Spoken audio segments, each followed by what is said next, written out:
Morning. Hi, guys. Welcome to our last session of Yoga Therapy and Seasonal Affective Disorder 5-series workshop. It's been quite an adventure so far. In this last session, we're going to do 2 videos again. I want to stop it before the yoga practice. So this session is a little bit kicking back and listening. You can get up and move around. You can lay back in your lazy chair or lie on the floor.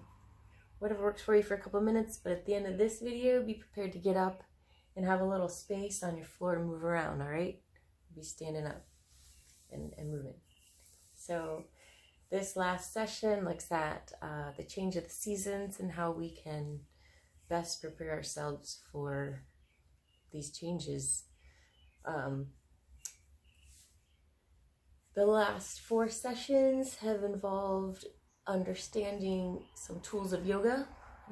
In our context, it's yoga therapy. I didn't mean to touch my face. And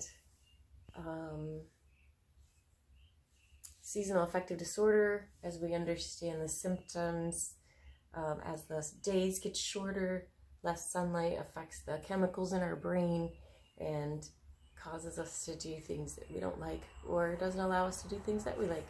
So it's all about monitoring, as we learned in the second session, what's going on inside here, what's going on out there, and how it relates to this, and then how to move with it, how to take the body and open it to make it more receptive, how to ground it down to get the energy into a different state. And then we divided those up further into the main sections of how the seasons affect us, with first anxiety and then depression. So hopefully you're feeling a little more balanced at this point, even though things are getting crazier on some levels and more normal on others. All right, session 5, it looks at Ayurveda and the changing seasons, the changing constitution of the body. Ayurveda is a fancy word for the sister science of yoga, which translates into knowledge of life. And while yoga looks at mind and body connection, mostly through movement, connection to spirit, and moving towards enlightenment, Ayurveda does the same thing, but it looks a lot more at earthly things, I guess, material. It uses a lot of herbs and foods to help you balance. And so that's out of the scope of yoga. I'm just going to say these are 2 separate things, even though they really are working towards the same thing. They have a lot of the same underlying concepts. So Ayurveda takes 3 main energy constitutions and divides them into the seasons, divides them into the times of day, and divides them into each of our constitution. Like we're all different combinations of these qualities. These energies are called doshas, and I'm going to hold this up and see how it works just while I talk. Good old-fashioned whiteboard. Let's do this in the context of the seasons. So Kapha is the winter, Pitta is the summer, Vata is the fall, but we just take it to mean change. So I'm going to say it's also like from winter to spring. But these are the main ones, and they use elements. That really breaks it down easy. So like Kapha is earth and water, Pitta is fire and water, Vata is air and ether. All right, so you can already get an idea. Like Kapha is slow moving, it's cool and damp, it's building, right? So it's phases of our lives. It's when we're children. We need earth and water to build our bodies, to grow. Pitta is the time of our lives from like teenage to retirement, or we say menopause here. You take it however you want. But that's when you're driven, when you're working and productive and contributing members of society. And then Vata is, so fire and water. Like fire burns.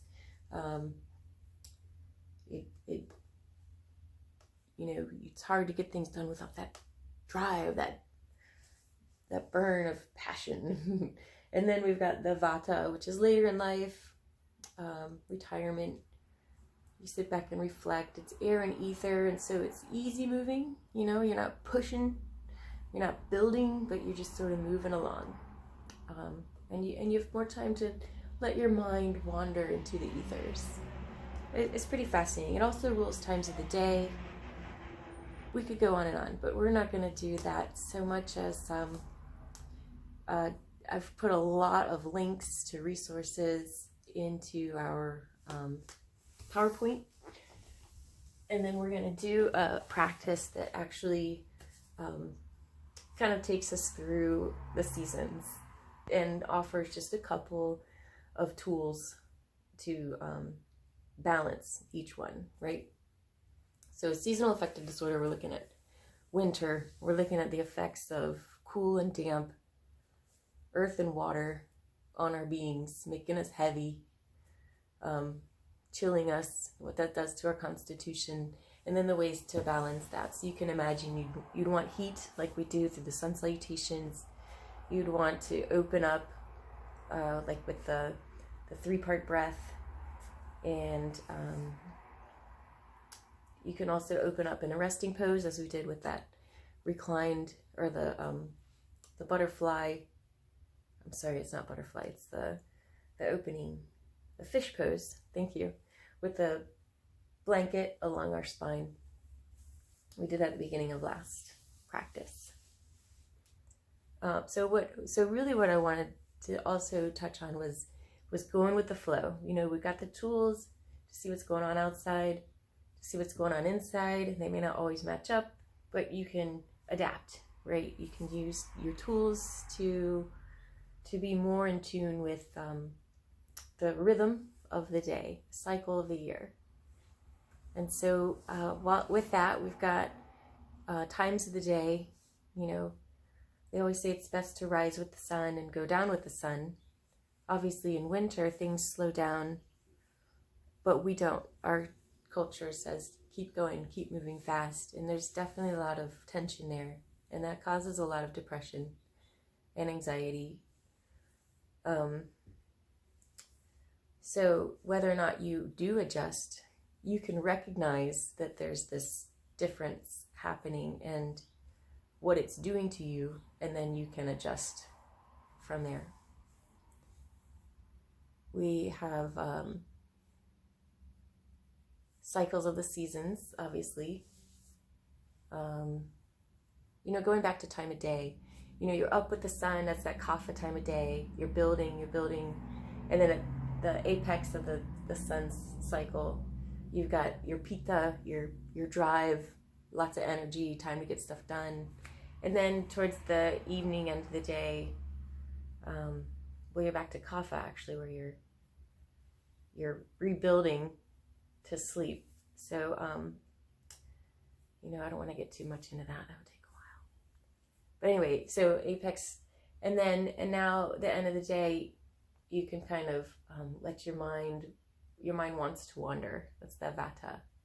And then you go right back into the rebuilding, the kapha. So up with the sun, move with the sun, and then come back into reflection as the sun goes down.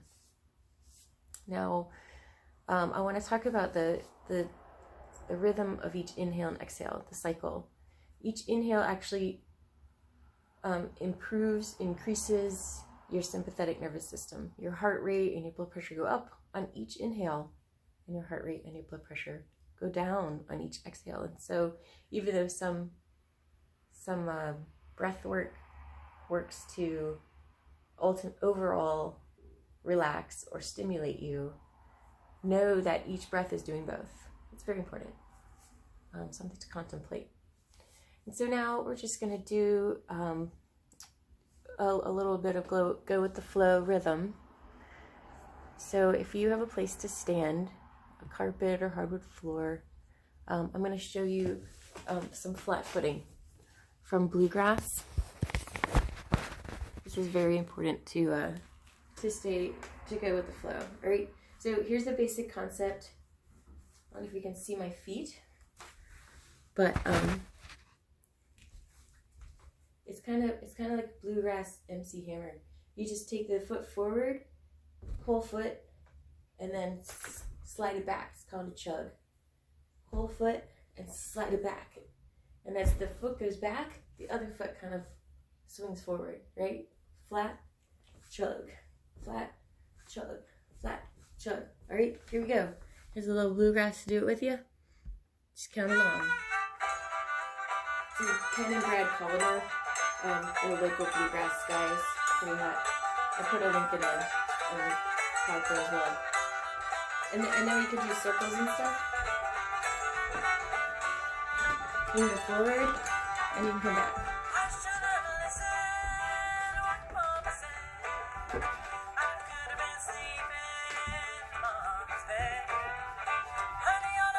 And the arms can swing with the legs, or you can go forward and back. Step, chug, step, chug, step, chug, step, chug.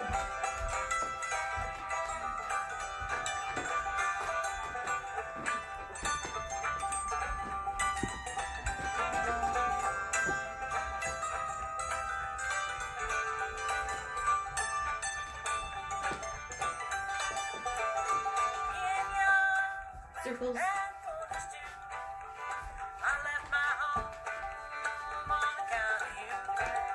Got it? Step, chug, step, chug, step, chug, step, chug, step, chug.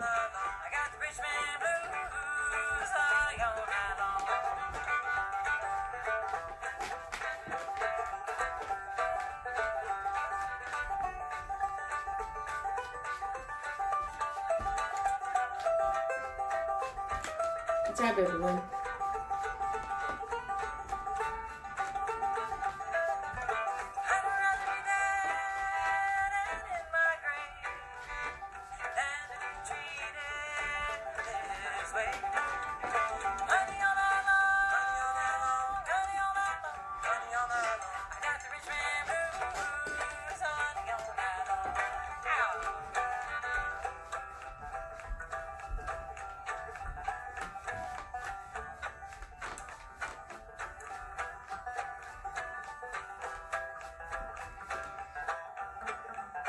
All right, see you on the next one.